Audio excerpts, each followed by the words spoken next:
Apesar de todo o material que tem na internet hoje em dia, algumas pessoas ainda acreditam de verdade que a economia é um jogo de soma zero. Ou seja, que para algumas pessoas ganharem, outras têm necessariamente que perder. E essas pessoas acreditam que a economia é como se fosse um bolo de tamanho fixo, e cada vez que alguém vai lá e tira um pedaço grande desse bolo, tá retirando o pedaço de outra pessoa. Mas na verdade esse bolo não é de tamanho fixo. Pelo contrário, ele cresce de um jeito que tem cada vez mais quantidade disponível para todos.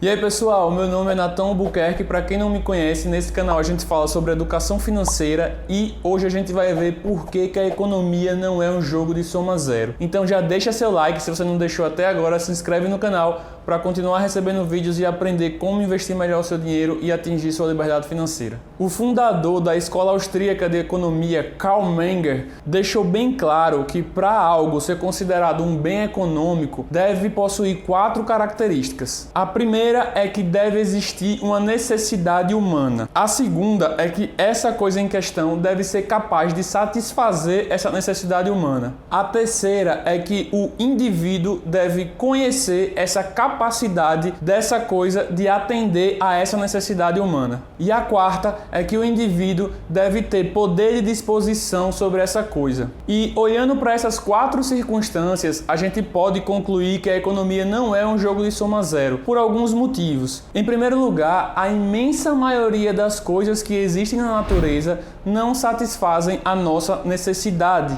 Por mais que toda a matéria já exista e nos foi dada pela natureza, ela não está em uma forma que satisfaz nossas necessidades. A matéria tem de ser trabalhada e transformada. A madeira que existe na natureza tem que ser cortada e processada para a gente poder construir nossas casas. As terras têm que ser cultivadas para a gente poder colher os alimentos que matam nossa fome. O ferro e o alumínio, por exemplo, têm que ser extraídos, ser processados para poder construir os aviões, por exemplo, que a gente anda de um lugar para o outro. E só é possível criar riqueza quando nós transformamos coisas que não atendem às nossas necessidades em bens que sim satisfazem as nossas necessidades. E é por isso que os recursos minerais que estão no subsolo, por exemplo, não são riqueza em si. Eles precisam ser transformados e isso só vai acontecer com investimento, mão de obra capacitada e tecnologia avançada. Em segundo lugar, a tecnologia,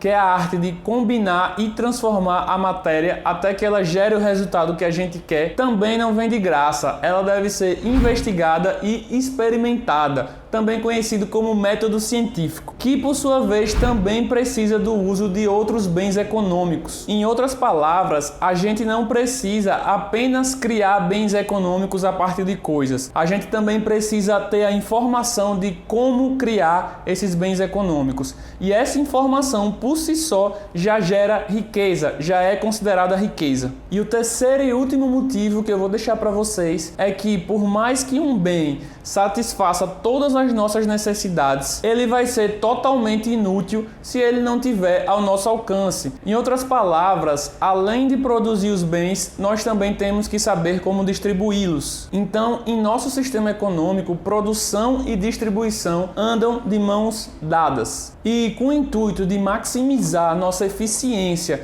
na produção desses bens de consumo, cada um de nós se especializa na produção de 1 ou 2 bens de consumo. Mas por outro lado, a gente necessita de uma grande variedade de bens de consumo, de diversos deles. Ou seja, por um lado somos produtores especializados, mas por outro, a gente é consumidor generalizado. Então, apesar da gente precisar dos mais amplos bens econômicos, a gente só tem como oferecer a nossa especialização. E ainda assim, as trocas ocorrem naturalmente. E isso ocorre por meio das trocas comerciais. O problema é que desde Aristóteles que as pessoas acreditam que as trocas comerciais se dão apenas em bens de mesmo valor. Ou seja, Se você trocar um item A por um item B, significa que aqueles itens têm o mesmo valor. E a consequência disso é que nenhuma troca assim seria capaz de gerar valor, apenas de redistribuir. Outra maneira de pensar seria que o item A vale mais do que o item B.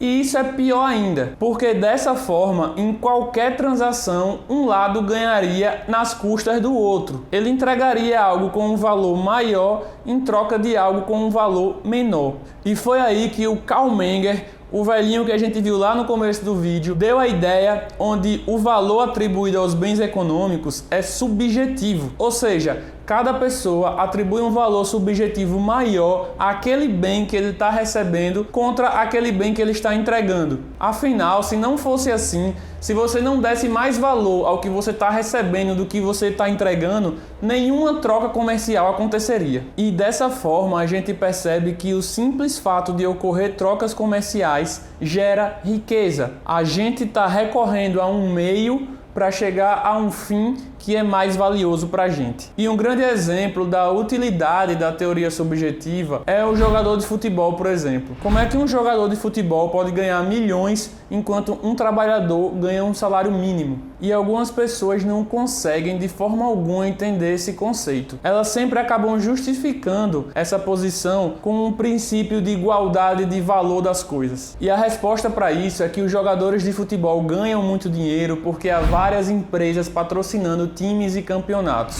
E há várias empresas patrocinando times e campeonatos porque há várias pessoas dispostas a ver o esporte e pagar por isso. Seja assistindo um pay-per-view, seja indo ao estádio, seja simplesmente vendo na TV que fatura alto com anúncios comerciais. Ou seja, subjetivamente, as pessoas atribuem grande valor para o futebol. Então, diante de tudo que a gente viu aqui, não tem como a economia ser um jogo de soma zero, já que durante todo o processo de produção de bens e serviços, estamos gerando riqueza. Seja quando investigamos em como transformar coisas em bens, quando transformamos coisas em bens ou quando distribuímos esses bens. E aqui nesse ponto, eu acho interessante falar um pouquinho sobre o conceito de PIB. O que seria o PIB de um país que a gente tanto vê nos jornais? PIB nada mais é do que Produto Interno Bruto, ou seja, são todos os produtos e serviços oferecidos naquele país. Então, se você estuda e se forma em engenharia, por exemplo, e começa a oferecer no mercado os seus serviços de engenheiro, você sim está gerando riqueza